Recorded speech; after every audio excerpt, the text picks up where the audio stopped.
March 15 സിംഹാസനസ്ഥയായ ദൈവമാതാവ്.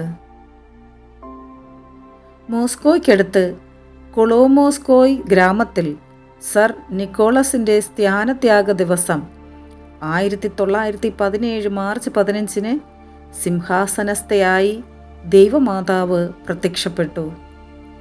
1917 ഫെബ്രുവരിയിൽ യുഡോക്യ എന്ന വയസ്സായ സ്ത്രീക്ക് ദൈവമാതാവ് സ്വപ്നത്തിൽ പ്രത്യക്ഷപ്പെട്ടുകൊണ്ട് കൊളോമോസ്കോയിലെ പള്ളിയിൽ പോയി വലിയ കറുത്ത രൂപം കാണുവാൻ പറഞ്ഞു.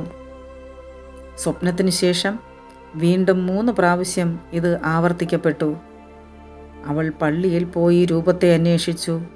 പള്ളിയുടെ അടിത്തട്ടിൽ പൊടിപടലങ്ങളാൽ പൊതിഞ്ഞിരിക്കുന്ന തരത്തിലുള്ള ഒരു സ്വരൂപം കണ്ടെത്തി.